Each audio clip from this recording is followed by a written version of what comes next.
Ladies and gentlemen, greetings and salutations to you all. As always, I hope you are fantastic. I am the Kluger, and today we are doing another build in progress video for Grim Dawn.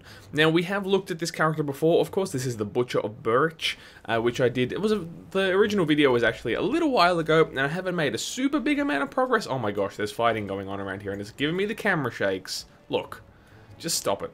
Is it out the front? Is that where it's happening? I feel like that's probably the case. Yes? Maybe? I don't even know. But look, yeah, I thought it'd be an interesting time to review this build, even though I haven't made a massive amount of progress. I think it's about 10 levels or so. We're at level 60 now. One, because I went through a bit of a rigmarole with trying to design this build, and two, because the Necromancer has been announced as a future mastery, which is probably going to make this build design null and void. So I thought we'll get a couple more videos out of it and see its progress, and then we can do a bit of a comparison with the Necromancer once it's out.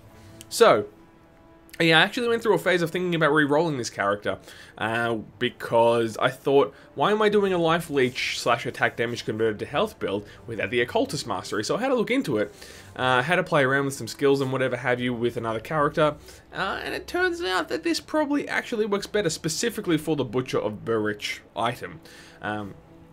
So yeah, while not a totally optimal build in terms of just trying best in slot, I am kind of trying to follow suit by using the Butcher of Burrwitch as the main weapon, and so far it's working pretty well. We're kind of Act 3 Elite right now in Homestead, and it's all still been fairly cruisy, to be honest. It's working out fairly well. Yeah, it's also interesting, like I said, because the Necromancers are coming along, so this is probably going to be somewhat of a deprecated build. But the Butcher of Burrwitch, I guess, is kind of unique, just as a brief recap, because it offers a bunch of bleeding damage. It's actually basically a shaman weapon, really. So it's got bleeding damage, but this Devour skill just intrigues me so much with, basically, whenever you crit, you get a bunch of attack damage converted to health from both your weapons and some life leech. It's really an interesting thing. So, yeah, in terms of progress since last time, I have leveled up to 60, so that's opened the doors for some new gear. I'm actually about to try this weapon, a Chonagri weapon. I don't even know how to say that properly. I actually just literally swapped it out now for the Thirsting Maw, which I was using before. It does offer pretty solid DPS. The reason I was sticking with the Thirsting Maw is because it offers a flat attack damage converted to health buff on it, which is nice. And it's got crazy amounts of attack speed, even though this has the same amount as well.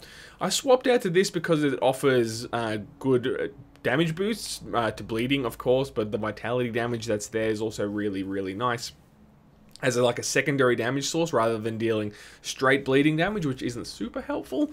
And I'm hoping the +3 to Blood Pact, which is here from Shaman, which gives us a greater amount of attack damage converted to health, as well as some flat and percentage damage boosts, should offset anything we're missing from Thirsting Maw. Though I do have an empowered Thirsting Maw just chilling here in my inventory, but that's not available to level 75. But there's some other really interesting options here as well, which I've just queued up for when I've got the appropriate level. So Gut Hook Belt, which is nice bleeding damage, etc. +1 to all skills in Shaman is really nice as well. Signet of the Damned I'm going to look at using. I've got here Dread Armor of Azragor. Physical and vitality damage. I don't think it offers bleeding damage specifically, but it offers stuff to Wendigo Totem. It could be an interesting choice, given its other buffs and whatever have you, especially for a dual wielding build, which is a little bit squishy. Flesh Eater Leg Wraps could be good as well, and I've got queued up as well the Empowered Omen, though looking at it, I'm not 100% sure it's going to fit the build in the long term, because these weapons are actually pretty dang solid. In addition to that, I don't remember if I must have been wearing that last time, the Fiend Scale jacket, but I've got the Blood Fury Spaulders now, which are bleeding and vitality damage, some attack damage converted to health. This is really quite perfect for this build. I found an Empowered Berserker's Cowl, which is doing some good stuff for this build as well, and gave me some much needed elemental resistance, which I was really lacking in Elite. I think the only other real thing right now is the Left Hand of Carnage. I'm not using the right hand, it didn't really suit the build, but the left hand gives us a bunch of bleeding damage and attack speed, which I am not complaining about. Yeah, good stuff. Nothing else has really changed. I really have to upgrade the Bladesworn Talisman to the next one up, to the Plunderer's Talisman, I think, the Transcendent version, but I'm lacking in these things, the Chthonic Seals of Binding, which I'm coming up to that area of the map anyway, so we will be all good in the long run, I'm sure. Did I have these in my inventory, just never use them? Whatever, crafting. I thought you were supposed to take... Look, never mind. I was crafting another Haunted Steel, and that was annoying. Anyway, So skills-wise, we'll have a quick chat. I don't really remember if I've made major changes to this. I think I might have, or I may have like dumped the skills out, just bought all the skills back and reset it because I didn't like where things were going per se. But maybe it's ended up pretty similar. But anyway, the main things from here, as you can see, I've got plus skills. The main investment is the cadence line. The amount of main hand, the percentage of main hand and offhand damage is really intriguing for me, especially when you consider, well, in the past anyway, when I have flat attack damage converted to health, that's really interesting. But then the components should also be getting taken into account there, so the Haunted Steel should be adding into that, hopefully. So the idea of dealing main and offhand damage is really, really cool. So yeah, I'm mostly focusing on that. I'll probably crank some decent points into fighting form as well. DPS has been a little bit of a concern with this build. The survivability is actually quite good because of the amount of damage we are converting to our health. So I think it was last night I fought 3 heroes. Was it 3 or 4 heroes at once and just face tanked them? I know it's not super impressive, but it's a dual wielding build which isn't complete, and it face tanked 3 heroes basically without losing any health because the attack damage converted to health between all skills is actually really, really sick. But they can take a little while to hack through, so that's why I'm a little worried about the attack damage, sorry, the DPS, not the attack damage converted to health. I'm scattering a few points into the bottom bit here just to try help with our survivability a little bit in combination with the Shaman thingo of Mogdrogon line, whatever it's called, Mogdrogon's Pact. And then just points in Blitz for mobility, 1 and 1. A few just 1 point each into Markovians and Zolhans thus far. Again, just because it can trigger off dual wielding and do some nastiness and uses our weapon damage as well, which is super nice. And then cranking a bunch of points into Warcry because this is a really good debuff. I've got it triggering Dryad's Blessing from the Devotion constellations and is very, very helpful for debuffing enemies and helping us not die a little bit. Oh, and of course, Field Command, Squad Tactics, very, very solid skill. A focus of this build is cranking offensive ability because then we crit more, and then the Butcher of Burrwitch Devour skill triggers more often, which is very key to how I've constructed this build. Hopping across the Shaman is fairly sparse. I've got, like I said, the Mogdrogon's Pact line, just dropping points in there as I felt necessary just to help with survivability. Not a huge investment down there. I may even take some points out. Went 1 point in Wendigo Totem just for now. I had it buffed up to 3 points with the Thirsting Maw weapon, but as I've mentioned, I took that out. And now we've got 11 out of 12 in Blood Pact, and I might see how that goes at ultimate levels. I'm not sure how uber it gets, but I'll check that out. And now, for now, just a full 12 out of 12 in Primal Bond using plus skills. Again, I might take that to ultimate and see how uber it gets. It looks like it still gets a decent amount of damage on it once you take it above max. And the reason I've gone for Primal Bond is just because I've got weapons with plus skills available on them too. That we're kind of in a shaman-y space, so we can afford to use that and crank it over with plus skills. Because the alternative is something like Oleron's Rage, I think would be the alternative in terms of offensive ability. That would be really, really nice, but we can't really plus skill it, so it'd be a heavier investment, and I don't want to go all the way up both trees, so that's why that is as such. Alright, so, we haven't talked about Devotion, because I'm starting to get a more solid picture of where to go with this. I'm going to try Unknown Soldier. I think last time I talked about this build, I wasn't sure if I was going to go with Unknown Soldier, and then it went through a couple of changes. I think they took the attack damage converted to health out from this skill, Living Shadow, and then they've put it back in. I can't remember if that's true, but nevertheless, it's got attack damage converted to health on it now in terms of its abilities. When it triggers, sorry for umming so much, it's getting really annoying to me. So I want to see how well that works, how much damage it deals and therefore heals us. I'm fairly sure I saw in the patch notes fairly recently for these changes that it does heal the player. So I want to see how much of an impact that has, and 100% chance on critical attack once again, so I can put that on cadence, and hopefully it will do very nice things. And summon them fairly often. Is there a cooldown on this buddy? On this dude, 6-second skill recharge, lives for 10 seconds. So we can have quite a constant flow of that, and hopefully it'll just be like a heal bot, essentially, going to help keep us alive. So I'm going to try that out. If it's garbage, I'll just get rid of it and rehash some of the things, but the investment has been focused around getting to that thus far. So I'm going to max that out, of course. Everything else I think is more or less the same.